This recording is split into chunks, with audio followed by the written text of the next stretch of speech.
Assalamu alaikum. मैंने टाटू गोबरो अस परो आज हरफ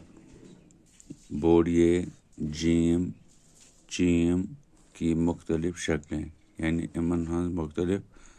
कता शक्ल आज बे बना उस तो बोड़िए आज बना आगोडनी शक्ल ये दुयम ये त्रीम ये सूरम ये तो पांचम ये शक्ल तथा फिक्री वो अत पे कम कित हेका लफज बनित इन शक्लन पे बोड़िए ये शक्ल यत अलिफ ये कीप एक तो ये शक्ल युस जन लफ्जस मज यत वो ये शक्ल इत गथ अलिफ ये जीम नून टे अजंट पे ये शक्ल ये वो ये मज बाग लिखित बनवित कीब तुचिशम हे ये लाम खेल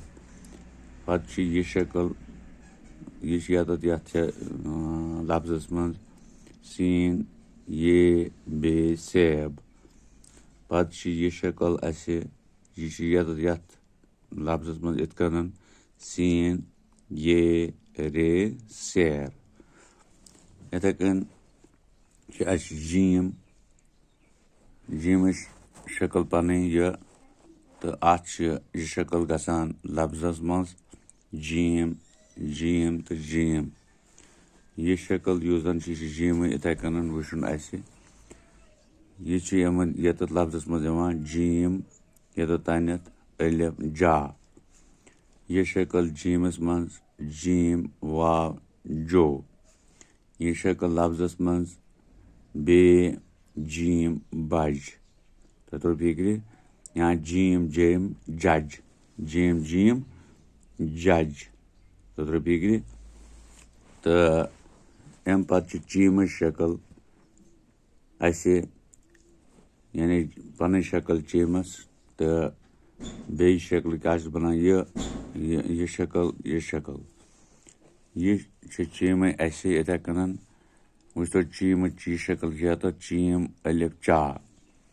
चीम ची शक्ल ये चीम वा चो चीम शक्ल ये चीम रे खाई अलिफ चरखा पे हाई हायस ये पन शक्ल ये बना ब्या शक्ल ये हाई हाँ ये बना ब्या शक्ल तो ये शक्ल ब्या बना ये वो तो ये हाई पन शक्ल मज इथे कन ये शक्ल हाई अलिफ जीम ते हाजत ये हाई शक्ल ये गो ये हाई यानी ये शक्ल मज हाई वाव हो ये शक्ल ये हायस मज हाई जीम हज तो फिक्र इथे कन खाई खाई इथे कन खायस ये शक्ल ये पे फ्यूर त्रित ये हाई ये खाई खाई अलिफ खा तो ये शक्ल ये हाइच तो ये बन खायस इथे कन